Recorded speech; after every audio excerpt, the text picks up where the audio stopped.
Let's get the Wyze Cam OG all set up for you here. I'm going to show you everything you need with this camera and how to work with it, and I'm even going to show you how to dual mount some of these with some of the other camera models.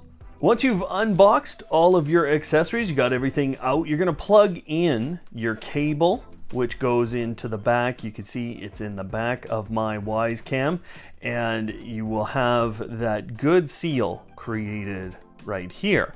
Then you're going to go into the USB adapter, and as soon as you do that, you're going to get confirmation out of this that it's ready to connect. You can see the little flashing red light. That's what you want. It's now ready to start the connection process. Now you're going to need the Wyze application. That's W-Y-Z-E. And you're going to want to hit the plus up at the top of that. Now, if you don't have this application, yes, you will need to sign up for an account through Wyze. That's the first prompt you'll get. Once you've done that, you'll be on the main page and you can start this process. So now I'm going to hit add device, and we could search for the device, but I'm just going to hit cameras, and here's my Wyze Cam OG. So again, they're telling us you want that red light out front. They want us to confirm that it said ready to connect, and now it's searching for the device. Now Bluetooth has to be turned on your phone for it to make this initial connection. So please do make sure that that's on. And now we're pairing between these two devices. If that doesn't happen, make sure you're not connected to anything Bluetooth here. Make sure there's no interference sources between these two devices. The next thing you're going to do is select your Wi-Fi network. This and every camera I know from Wyze only can use Wi-Fi at 2.4 gigahertz. Now, once you've selected your SSID or your name for your Wi-Fi, you're going to put in the password. So you just heard it say that it's connecting. Wi-Fi connected. Look at that. Setup complete. So you can name your camera to anything you'd like. You could type in here, type in anything that you want, or you can tap on any of these suggestions. For me, this is actually going to end up as a backyard camera. You will normally get a trial of Cam Plus with any of Wyze's cameras. Now, I'm not going to sign up for that so we can see what's going on without that subscription, because there is a cost to that. If you'd like to share the application and this specific device with your family and friends, you can hit the share device, and then they will tell you, okay, put in the email address of their Wyze account. So this is their Wyze account. They would have to sign up for one. You can just send them an email right now if they don't have a Wyze account. You can do that, and then it will ask them to sign up as they download this application, and then they'll get access to this camera just like you have access to it. For now, I'm gonna end the setup for that, okay? If you had another one that you wanted to kind of pair and stick it on top, you could do that. You saw the little prompt there, but I'm just gonna hit complete. And normally you will find this with Wyze cams, even when you're buying them straight from Wyze, you got to do a firmware update. Go ahead and do that. I would never wait on Wyze Cam firmware. Sometimes there's security patches. Sometimes they actually improve how they detect different objects and different people. So now in the application, I have the backyard camera, and you can see my little setup here. I'm shooting straight down at the camera, and you can see that the light on there changed to red. You'll notice the indicator flashes. There's a little bit of information in your quick start guide as to what the different light indicators mean. So a quick flashing red light means the siren's in use. When you have red and blue, it's just making a connection. So there's a few things here that you'll want to familiarize yourself with in terms of the camera, how it works. Now, because I went into the camera, I can see all the recent events and I can review that. I can also filter the events by the different types of detections. So if I only wanted to see sound detection, then I can see those events, or I can remove that filter at any time to see all of the events. I can go in, now they have little icons on them, this is only a picture. So you'll see a different icon for video. I'll show you that here in a moment, but you can also go live with this camera and it will connect to the camera and then show the immediate feed. Now you can see how fast the response is on that. So there's not a lot of delay in my network. If you're finding delay in your own network, what you'll want to do is look at your own Wi-Fi network. It could have too many devices on it. Your router, your mesh system could be just a little overtaxed. You do have a whole settings page. Let's walk through some of the most important settings for you, and then you'll have this all fully configured and ready to go. The detection settings, the event recording, and the advanced settings are going to set how the camera behaves from a recording standpoint. Notifications, alarm settings, and yeah, some of the spotlight is going to be how you notify yourself and other people around the camera that it's recording. Rules and sharing is going to help you to automate this camera and have it work within your family situation. And then we have just some other basics at the bottom. In terms of detecting different events, here is your detection settings. Now, you might have to play with the sensitivity settings, but I find that they are pretty good.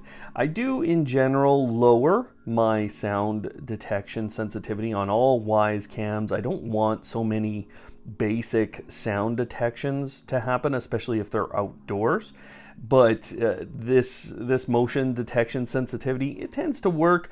Try it in your situation. If you're getting too many notifications or not real events, change that.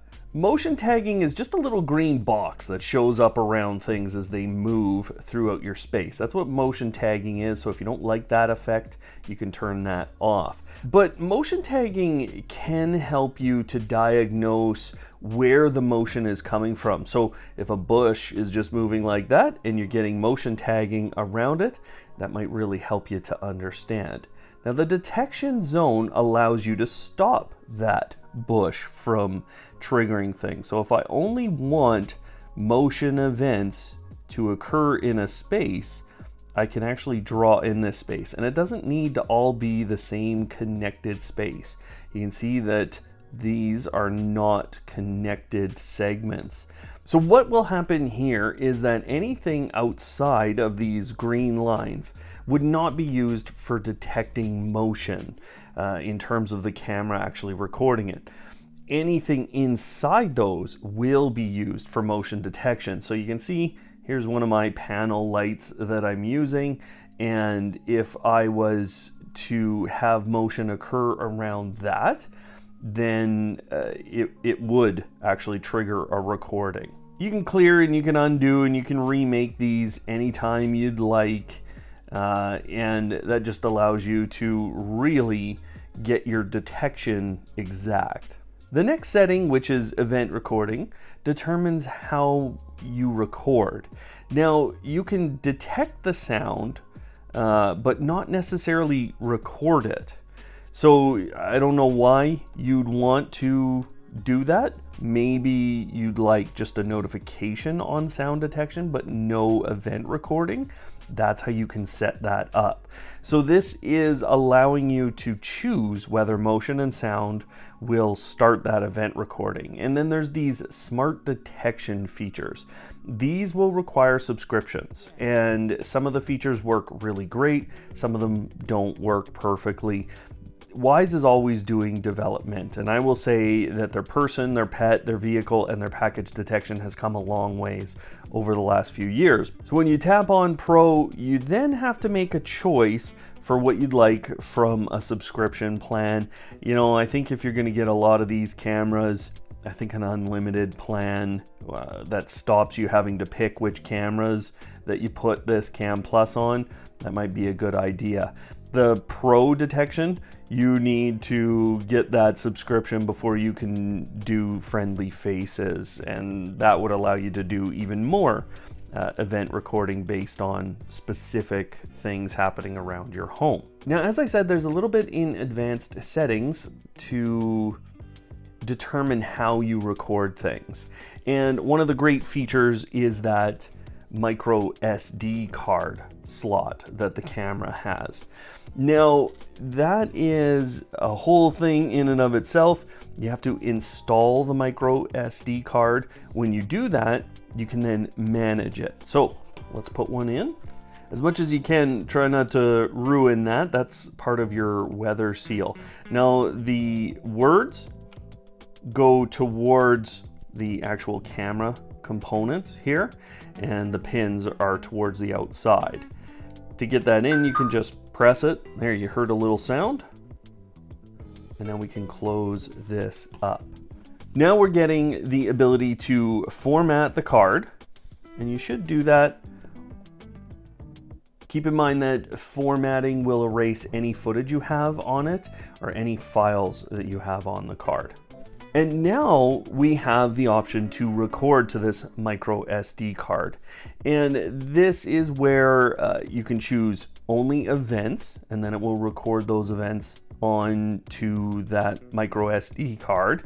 Or you can choose continuous, and that will just record continuously to that card on the camera until it runs out of space. And when it runs out of space, it'll start deleting or overwriting the oldest videos. Now, if you want to take that SD card out, make sure you hit the eject before you actually go and get it. It doesn't physically eject the card, but just do that before it's a proper ejection. And I think what's important to note when we're talking about the micro SD card and continuous recording and events is that without Cam Plus on these kinds of cameras, there is only pictures being taken of the event. Now that changes when you put in the micro SD card. This allows you to get those recordings being done locally on the camera. So we can pick either events or continuous mode, and those will start to record on that micro SD card.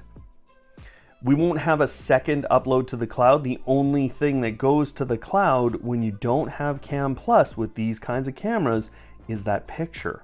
So that's a really important piece for how these cameras work. Those micro SD cards give you a lot very quickly. A couple of other things that affect how your camera records: night vision mode. So you can leave that in auto. That's in general going to work the best, but you might want to choose to keep that off if you're not looking for nighttime recordings, or you can leave it on if you want it on all the time. And that turns on the little IR lights in this camera. So when you turn that on, or the night vision is turned on because of auto mode, you can see those 4 IR lights come on.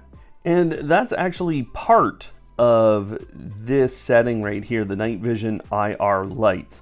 So this allows you to actually turn those off even in the case of the camera being in night vision mode. So let me show you what that looks like. So now I've made it perfectly dark in my space. I've turned on those night vision IR lights, and you can see the illumination in the space. It's very good. Now I'm going to turn off those IR lights, and you can see we're able to see the camera, but that's actually the illumination from my phone doing most of that. So I'm going to turn that down, and now we're getting to the point where we can barely see anything around this camera. So you got to do those tests. Make sure that your IR lighting and all of your settings are set up to correctly record what you want to record on this camera. The camera status light, you turn that off. That would then not show that the camera's even there. That helps to hide it a little bit. The other things that can affect how your recordings are occurring are down here in the advanced settings. So the timestamp watermark, whether or not you want the timestamp on all of your recordings, I think that's usually pretty good. If you were to rotate this or have this mounted upside down, you'll want to rotate the image 180 degrees.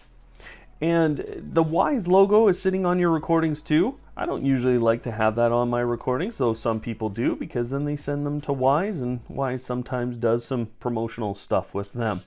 Whether or not you record sound is right here as well in advanced settings.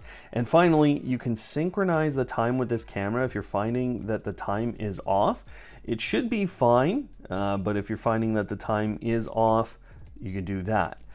The last thing that can really affect your videos, the way your videos look, is the spotlight. And if it is low light, then you can turn on that spotlight, and this will turn on whenever it's detecting motion in that low light situation. It's going to make that decision. You don't have any other settings on this camera.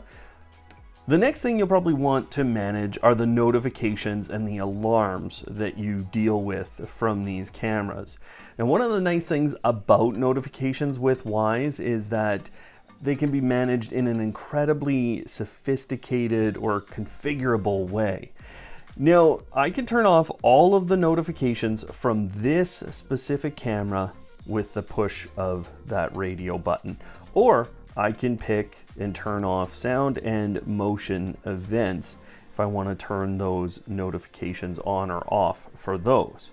One of the important things to note, see, I turned off event recording on sound events. If I don't have those events being recorded, then I can't get a notification, or I can't turn on and off the notifications for that. So if I turn off detect sound notifications and I go back to notifications, I'm not going to get any notifications no matter what that radio button says. So that's really important that you understand that event notifications are tied to the actual recordings occurring. The next notification setting you want to have a look at is the alarm settings. So this camera can actually detect, and they talk about the standards here, T3 or T4 alarm sounds from smoke and carbon monoxide alarms. So you'll get a 12-second alert video or send you a push notification based on those being turned on, those radio buttons. In terms of managing this camera through other ways, we have a couple down here. Now the rules, this allows you to set up rules or automations that occur with this camera. And you can create automations that are both started with this camera and with actions that run on this camera. Now, there's 4 different types. You have shortcuts, which is just sitting at the top of the application. You can press those buttons and then a number of things will occur based on the other rules you set. You can have it schedule, so at a certain time, and you can have device or location triggers. This is specific to the US. I've managed to get that working in Canada, so you can do that in a few locations around the world now. I know they sell cameras to Australia and a few other countries, so should be able to do that.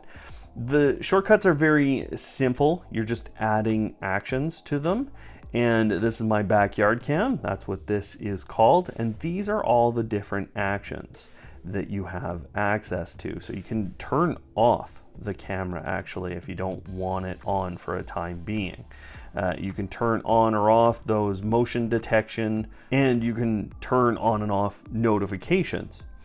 Now, if you at any point want to upload a video because another event has happened in your home, this is your opportunity to do that. Of course, you're going to have the Cam Plus subscription with a camera like this. You can restart the camera if you're having connectivity issues, although that kind of an action might not work if there are actual connection issues. And you can turn on and off the siren on this. There is also the spotlight where you can turn it on for a number of minutes if you just want that sitting there turned on for any reason. So I'm going to make a short action that'll turn on the siren and turn on the spotlight. We're going to call it the crazy train. Now you're going to want another automation that will stop those things from happening, or you're going to have to deal with that siren going off. So I'm going to have another one that's just going to turn off the siren and turn off the spotlight. Now obviously I could add more things to each of those shortcuts. So keep that in mind. You can control multiple cameras at once. But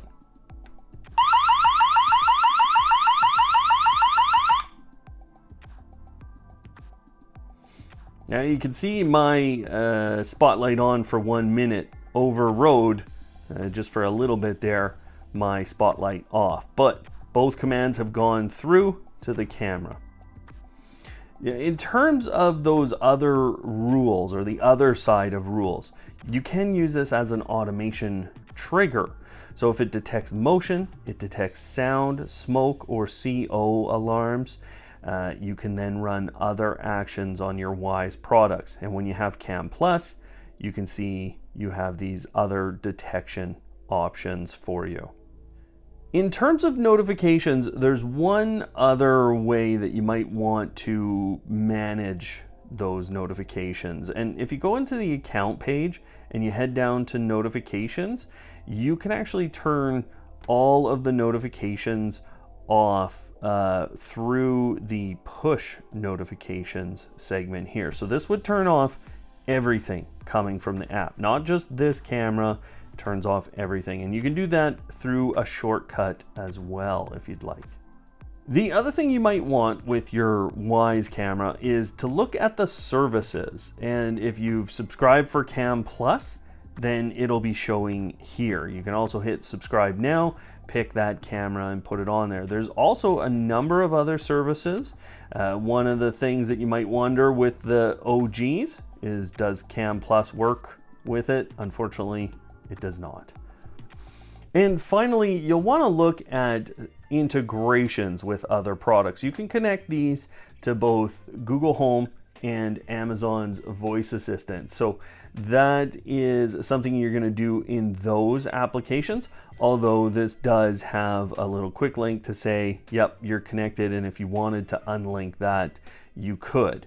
So you actually go into the Google Home or the Amazon Miss A application to do those integrations. Let's go through some of the basics of navigation with the camera itself and the recordings that you have. I think this is very important. Now, you can pull the entire menu you just saw down, and this gives you a close-up view of your camera, and you can go back to get back into the camera. You also have some basic features. Now you can change from HD to SD to 360p in terms of the footage being streamed through here, okay? So that's very important. If you're having connectivity or you're having bandwidth issues, this might really help you to get connected to the camera. 360p obviously is not going to record really nice video, but it does lower that data rate. The other thing you might want to do is some of the manual controls here. So this is my spotlight. My spotlight on that camera is now turned on, and that would allow me to see individuals or tell them basically that I'm watching them or a camera is recording them.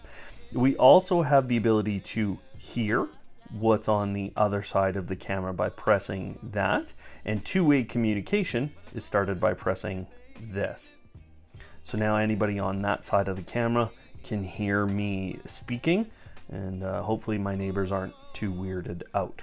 You can also see that this is a live feed, and we also have the picture-in-picture option, which you just basically have to hit a big plus here and add a second camera to. I'm going to show you how to integrate that in just a moment. You can also cancel that integration or switch to the other camera. So that first camera, or that second camera becomes the main view, and now my original camera is the secondary picture-in-picture view.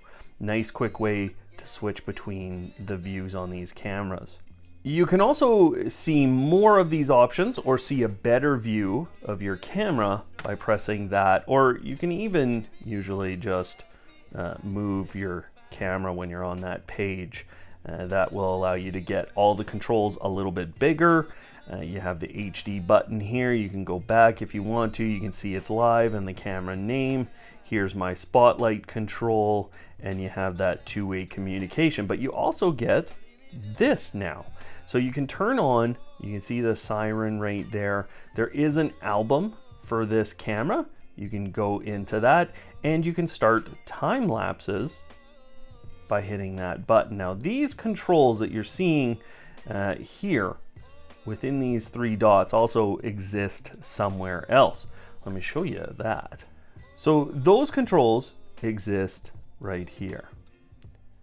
So you just saw I hit the show menu and the hide menu button to bring those up and down. Within this menu, you know, especially if you're using the SD card, that's going to be a very important menu. So give me a second. But if I want to record whatever's on screen right now, I can hit take a photo. Now that will actually save it to my phone's storage. And the same thing happens with hitting the record button. You get the ability to record a clip, and you can hit stop whenever you'd like. And that has, again, recorded to my device. You can go and review that footage. You can send it wherever else you would like. There is the ability to trigger the siren. I can hear that out there. Hopefully my neighbors aren't too upset about that. And again, the album is right here. Now there's nothing in my album because it's going to the actual storage on my camera, but you might have a few things saved in that album over time that you save from clips and things that you had through Wyze's subscription plans. One of the other things you can do is called a time lapse. Now you're going to require this video, it's got to be on a micro SD card. So you got to have a micro SD card in the device. You can set a start time and a duration and an interval. So this is how often the camera will take a picture. You can set that duration really far apart or really close together, depending on how many pictures or snapshots you want. Lots of people use this for like 3D printers to see how their 3D printer went. And you can set that duration. You can see even in terms of days, you can be doing these things. Now this will tie up a lot of resources on your camera, so keep that in mind. But then you can hit set and it will start to take those pictures. You can see this is a 12-minute one. They're telling you the final video length and the estimated file size. So I'm just going to turn this down to a minute, and I'm going to take every 6 seconds. That should give me about 10 pictures. Actually, I better do a few more pictures, and let's go ahead. Oh, video length is longer than 3 seconds. Well, fine. 3 minutes at 3 seconds. I'm gonna hit set, and it's going through that. Now I can still see the live view on my camera while those time lapses are going, so it's not ending that kind of feature. You just might find that it is a little bit difficult to do things like record events to the camera. There's a lot of resources being used by that. Speaking of which, the SD card is a big deal, and when you tap on that SD card, you can take photos and you can record. So right now we might have an event, and you can see those events. They're kind of indicated by the green bars. We can move between the days. If you want a bigger month or a bigger month calendar view, you can go into it that way. You can also go back live, and whenever you're in an event, you can do a few things. So you can see it's counting the time, 12:05, and it's rolling through whatever happened during that clip. Obviously, nothing big was happening during that clip. And then when there's no video available, that's the message you get. Okay, so here we have something going on, and if I want to start recording that, I just hit the record button. So once you've found your clip, you found your spot, you see me removing a battery there from my camera in order to keep shooting this. There you go, that's what's going on. and whenever I want, I can stop that. And now that clip is saved to my device. And no, it's not the whole screen. It is actually that clip from the micro SD card. Now, obviously, you can take photos as you're going along. So that's now taking a photo of that shot right there. And that's how you can pull from these SD cards when you still have those SD cards inside of the camera. Now, just because that you're looking at this time code, unfortunately, the live view of the other camera, if you've paired it to this one, it unfortunately does not show the same footage from that time period. That's not quite synchronized at this point. Now, here's one of the easiest ways to find events on your SD card that you've found here in the events list, whether that's on the main events page or here. So here's a sound detection event. I've tapped on that, and that brings the event up. And whether you have a recording or just a picture like I do, you get this menu when you hit show menu. I could download that clip immediately, or I could delete it if I don't want it kind of cluttering things up. But the easiest way to get your footage from the SD card is to hit that jump to SD. And now instantly I'm able to review that clip. I can listen to why there was a recording, because that was a sound detection. And if I'd like, I can start that recording and get that on my physical or my mobile device here immediately. So that's a really quick way to get your footage out of the SD card. You can go live, and then you can make a quick jump to those events, back to the SD card. You can review your event. This makes it very easy to see those things. And yes, you do this same thing from any of these clips here. So if I hit on that, now I can go to playback, and it's taking me to that SD card playback on that camera. So you can even jump between cameras if you go through that events page. Super useful. All right, so I have my backyard camera set up. This is the Wyze Cam OG, and now it's time to get our second camera, the telephoto, attached on top of this camera. I'm gonna push some of these things out of the way. The first thing I'm gonna do is I'm gonna undo the existing mount. I'm gonna take the telephoto off the existing mount, and you could put the telephoto on the bottom if you want. It doesn't have to be the one on top, but that's how I'm going to configure it today. Now I'm gonna get my mount here moved how I generally want things, and I'm gonna pull this tab off of the OG camera. Keep that tab around for sure, but the next thing you want is that mount kit that Wyze sells, and I'm sure there's going to be a few aftermarkets like this, but it's pretty inexpensive to get this. Now, I initially thought, oh, you stick it in this way. No, you want those tabs the other way.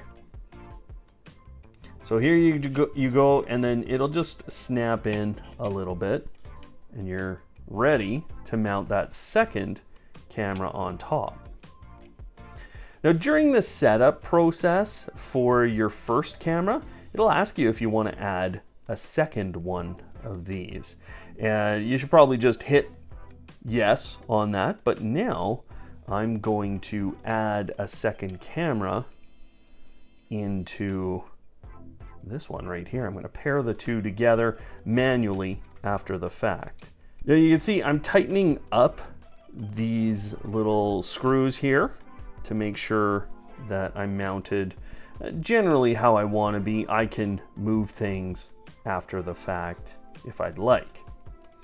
And one of the things you'll want to do is you'll want to use the other cable that you get with that mounting kit, because it gives you 2 power outlets and a USB cable plus another power brick. So I'm gonna adjust my connection to my existing camera and my new camera. So my existing camera getting that new power, and my new camera that I haven't set up is getting the second power. And there we go. So now I have them both connected, and I'm just gonna plug the whole thing in and get rid of some more cables because I've got too many. Ready to connect. Okay, so I have my second camera sitting here flashing red, and I've already set this one up. Now the great news is that we can just add this as per usual. So I'm gonna hit the plus, I'm gonna hit add device, I'm gonna choose cameras, and this is a Wyze Cam OG. Now this is the telephoto version, but I'm just choosing OG and then press setup on my camera. Ready to connect. It said ready to connect, and we're gonna begin setup. Now you gotta keep these close together. This is using Bluetooth to connect to this camera, so make sure there's no interference sources around. Make sure you're not connected to other things, but in general, it should just make that pairing very quickly like that. Now you got to put in your Wi-Fi credentials. You got to pick your Wi-Fi. Keep in mind that all connections for Wyze cameras right now are 2.4 gigahertz Wi-Fi. So you can't use... Wi-Fi connected. Jeez. Setup complete. Yes, I got it.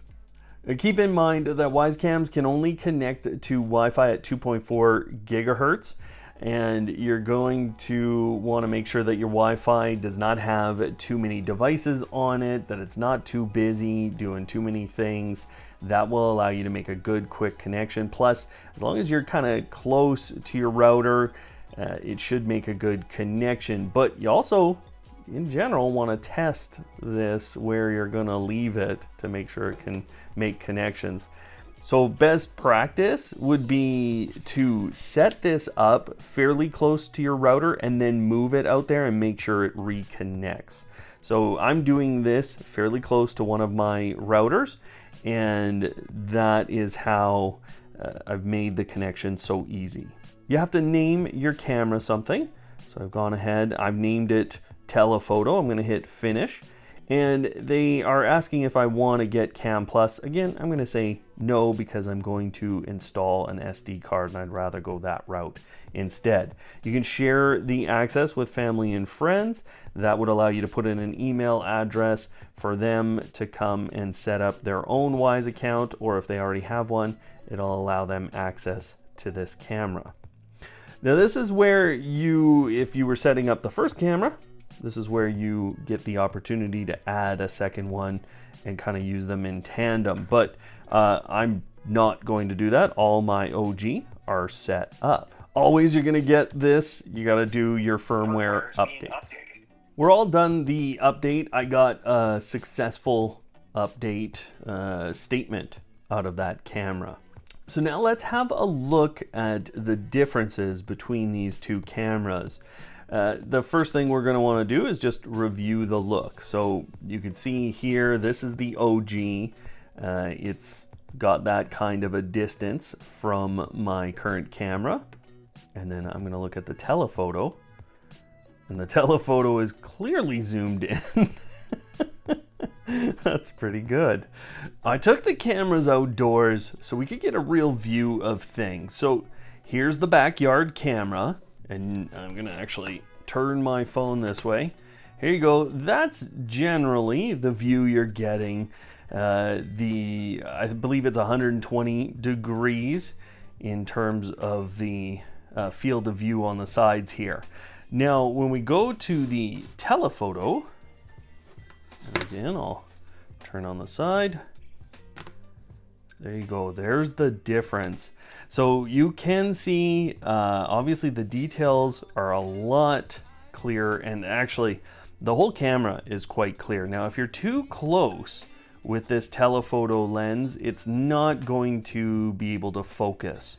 So there is a focal length that you have to think about here. You do have to make sure that you have some distance between you and your subject, but This is about 8 feet away from the camera, and it looks really, really good. And then you can see everything out from that is fairly well in focus. So we're quite far out that we can see, and I would say anywhere from 4 to 6 feet, you're going to start to see that focus really improve on the telephoto. Now, the big thing you're going to want to do in a lot of cases is to be able to pair these two OG cameras together. This is really easy to do from either of the two, and I would suggest that you use the OG instead of the telephoto if you have one of those or one of each of those. Then you just hit this, you see this little arrow that's kind of tucked away on the side. You hit that, you hit the plus, and you can choose your other Wyze Cam OGs to pair together. Now I have both live streams available in one single camera, and I can switch between the two to see the better stream or the better view that I would like to get. But I think already, you know, if you don't want that, so you can switch by hitting that and then hitting the little double box that pops up that's allowing you to switch between the live feed being whichever camera you'd like. And this allows you just in the live stream, it's not in all the events and all of that you're going to have this opportunity to switch back and forward. Obviously, if you have micro SD cards in both of the cameras and you have the settings really being very similar, then in most cases those events are going to record at the same time. But you actually have to think about that because this view on the telephoto is different. So there's a little bit of work that we have to do there. Now, I can't give you the exact way to set up these two cameras for your situation, but I'm going to show you the different ways that we can get this configured in order to make a couple of events be recorded at the same time. Now, this will assume that you have the ability to record. And the only two ways to have the ability to record are to have Wyze Cam Plus in these cameras. So that event recording, you can record these events, but without Cam Plus, all you're getting on either camera are pictures. So here's a picture. That's all we're getting. Now, the other way to get recordings is through the micro SD card, and you can do events only, and then whenever events are being recognized through your detection and your event recording settings, then you will have an event recording on the micro SD camera, and yes, that will be a video. So a lot of people will think, okay, well, if I just go and I set my event recording settings the same on the two cameras, then I'm good. But you might also end up setting a detection zone. You might have lower or higher sensitivity ratings, and those can affect when the recordings occur. So there's a couple of ways to deal with this. The first is actually through detection zones. Now, if I have my telephoto pointed here, maybe I only want to get recordings in this area where my telephoto can see. That is one way to do it. It's not going to work for everyone, but all you would do is mirror the detection zone for your events to be between the same area as the view on your telephoto. So now you can see that's not exact, and I'm not necessarily going to get recordings on this telephoto based on that bigger area. So I'd have to go back and forth a couple of times, make sure that my detection settings were exactly right between those two areas. So I might shrink down the space, and now I basically have what my telephoto can see. That's one way of doing it, but you might still want these other detection areas. Maybe you still want to get events that are happening over here. You don't care, you just want, in general, the telephoto to record something when this one records it. And there's a couple of ways to make sure that that happens, or at least in most cases, make sure that that happens. What I would say is that your wider camera, your basic OG, if you set those settings, for sound detection especially, a little bit lower, then you're going to be guaranteeing yourself that this picks up based on its own sound detection sensitivity settings. Now, that might actually mean you miss some on the wider camera, so that's not even working perfectly either. What in general I recommend people do here is that they choose the wider camera to be the detection, and then we want to record an event on the other camera. We're going to do this through a rule. So we're going to hit the plus up at the top. We're going to go to add rule, and now I'm going to choose a device trigger. And my wide shot backyard camera, if it detects motion, and you could do a second one for if it detects sound, and you can do other ones for all these other types of triggers. If it detects motion, then what I want to do is on my telephoto, I want to upload a short video to the cloud. So we want to make sure that that happens anytime this backyard cam detects motion. That will enable us to have those recordings each and every time. Now, you may also want to take additional actions like turning on notifications or potentially turning on or off the camera. But if you try to turn on the camera and then upload, you're not going to catch the event. That's going to take too long. So don't try to do that. I think in general, this is what you want to have happen. So I'm going to save that. And then what we're going to do is test what we get for events on our two micro SD cards. So both of these have micro SD cards on them, and then they are both set to record events only. So we should get the recordings for a single event on both cameras at the same time. Let's test it out. Now, in general, when I'm getting these events recorded on the first camera, I'm gonna in general be happy with the way I had set that up before, where motion detection causes the other one to take an event. But I think the absolute best way to do things is to put a good sized micro SD card in your telephoto camera or your secondary camera.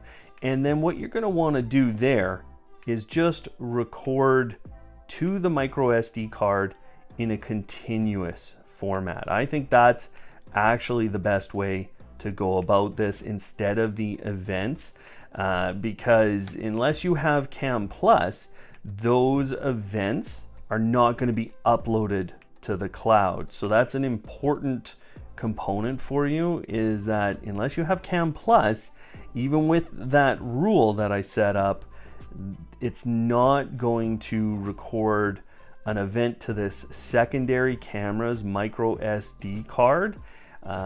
It's trying to upload it. And since we don't have a subscription to upload those clips, it's not actually uploading anything. It'll probably just take a picture. Let me show you what I mean. So here's the result of that automation or that rule that we created. So the backyard camera, when it sees motion, it's starting a recording. And now, because I don't have Cam Plus, I can't play that. It's not an event video, but I can hit the playback button and it'll take me to my SD card.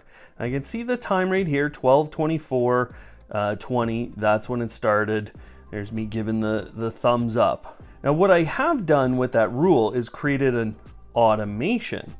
Now, you could see that there is a recording that has gone to the cloud. I don't know how long Wyze is going to allow us to do that, but I can hit that playback button and right away I'm on my SD card. I seem to have that event. And that is despite me turning off the event recording. So there is actually no event recording on this camera except for that rule. It's really important for you. Now, what I did do is turn on continuous recording. So that's why I think in most cases, you're gonna wanna just turn on that full-on continuous recording on this second camera, because you can create those events, that automation event that creates your second recording, but it just really allows you to go to that exact moment on the SD card, and then you can start recording from that second camera as well. So that helps you get organized really quickly. I think that's a great format, and plus with the continuous recording, you're not gonna miss anything on that second camera. So that's a really great structure for getting your two Wyze Cam OGs to work together really well.